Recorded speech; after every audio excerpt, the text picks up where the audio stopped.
আপনারা যাকে মানবতার দৃষ্টান্ত স্থাপন করে যাওয়া মীর মাহফুজুর রহমান মুগ্ধ, আমি তার বড় ভাই মীর মাহমুদুর রহমান দীপ্ত, এবং আমার পাশে আছে আমার ছোট ভাই মুগ্ধর আপন যমজ ভাই মীর মাহবুবুর রহমান স্নিগ্ধ। আমরা আজকে এই ইন্টারন্যাশনাল ক্রাইম ট্রাইব্যুনালে এসেছি সেই মুগ্ধের হত্যাকাণ্ডের অভিযোগ দায়ের করার জন্য। প্রধানত সে 18 জুলাই 2024 সালে গুলিবিদ্ধ হয়ে ইন্তেকাল করে, শহীদ হয়। সেই অভিযোগ দায়ের করার জন্য আমরা আজকে এখানে এসেছি আসলে। তো অল্প কিছু কথা বলে নিচ্ছি, তারপরে আমি সরাসরি আমাদের অভিযোগের ব্যাপারে চলে যাই। সন্তান হারিয়ে আসলে এই দীর্ঘ 6 মাসে আমাদের মা বাবা অনেকাংশে মানসিকভাবে আসলে বিপর্যস্ত হয়ে পড়েছেন। তো আমাদের সর্বাত্মক প্রচেষ্টা ছিল তাদেরকে স্বাভাবিক জীবনযাপনে আসলে যতটুকু পারা যায় ফিরিয়ে আনার জন্য, কিন্তু পারিপার্শ্বিক অনেক কিছুর কারণেই, অনেক ধরনের প্রেশারাইজ সিচুয়েশন, যেমন অন্যান্য বিভিন্ন রাজনৈতিক দল থেকে শুরু করে মানুষজনের জন্য তারা এখনো পর্যন্ত সুস্থ স্বাভাবিক জীবনযাপনে আসতে পারছেন না। সেটা আমাদের একটি বড় কনসার্ন। এই 6 মাসে আসলে আমরা চেষ্টা করেছি আমাদের পক্ষ থেকে যতটুকু সম্ভব আমরা এই হত্যাকাণ্ডের ব্যাপারে যতটুকু প্রমাণ সংগ্রহ করা সম্ভব আমাদের নিজের উদ্যোগেই আমরা সংগ্রহ করা শুরু করেছি, যেহেতু প্রশাসন প্রথমে পুরোপুরি অকার্যকর অবস্থায় ছিল। তাই নিজ উদ্যোগে সব ধরনের ফুটেজ এগুলো কালেক্ট করা লেগেছে। এই একটু আগে, আমি জাস্ট আধা ঘন্টা আগে আমাদের সোশ্যাল মিডিয়াতে একটি ভিডিও পুরোপুরি দিয়ে দিয়েছি। সেই ভিডিওতে পুরোপুরি উল্লেখ আছে যে পুরো ঘটনার একবারে পরিপূর্ণ ভিডিও ফুটেজ আছে। তো যেখানে ভিডিও ফুটেজ আছে, তারপরের কাজটুকু তো অ্যাটলিস্ট আমরা এই সরকারের কাছ থেকে আশা করতে পারি। যেখানে এই ফুটেজ কালেক্ট করা আমাদের দায়িত্ব ছিল না, প্রশাসনেরই ছিল, কিন্তু তারপরও আমরা নিজেদের ব্যক্তি উদ্যোগেও করেছি। কিন্তু এখন আমরা তো এটুকু আশা করতে পারি যে ফরেন্সিকের মাধ্যমে তারা এই চেহারাগুলো ক্লিয়ার করে একজন একজন করে নিয়ে এসে এর ন্যায় বিচার পাওয়াটা আমাদের মুখ্য উদ্দেশ্য, শুধুমাত্র ন্যায় বিচার পাওয়া। আর এর সাথে আমরা আরো কিছু কথা বলতে চাই। আপনারা যদি চান আমি ভিডিওটা এখন প্লে করতে পারি, আপনারা দেখতে পারেন এবং আমি বর্ণনা আপনাদের অভিযোগের বিষয়টা শুধু বলেন আমাদেরকে। এখন অভিযোগের বিষয়ে আসি। আমরা অভিযোগ করেছি বেসিক্যালি তার পুরো ঘটনাটা দিয়ে, যে আমরা তার হত্যাকাণ্ডের জন্য অভিযোগ দায়ের করে যাচ্ছি।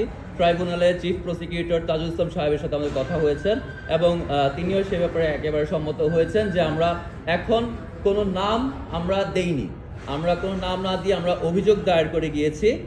তারা সেটি নিয়ে তদন্ত করবে এবং তদন্ত সাপেক্ষে প্রমাণাদি সহ যে নামগুলো আসবে প্রকৃতভাবে যে আসলে করেছে একজন একজন করে ক্রোনোলজিক্যাল অর্ডারে, যে তাকে কে লিথাল উইপন বা জীবনঘাতী প্রাণনাশী অস্ত্র ব্যবহার করার অনুমতি দিয়েছে, এভাবে আসলে একজন একজন করে আসা উচিত এবং তার প্রমাণ সহ আসা উচিত।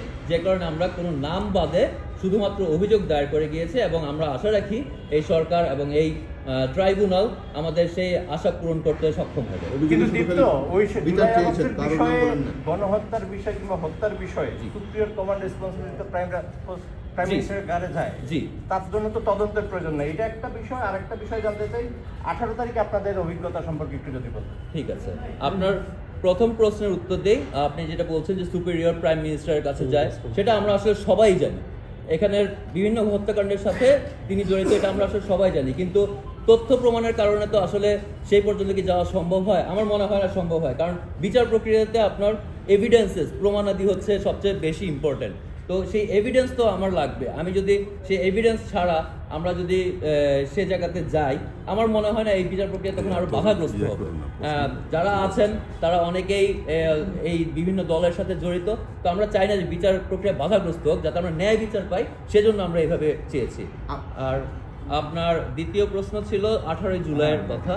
18 জুলাইতে মুগ্ধ ইন্তেকাল করার পরপরই তাকে হসপিটালে নিয়ে যাওয়া হয়।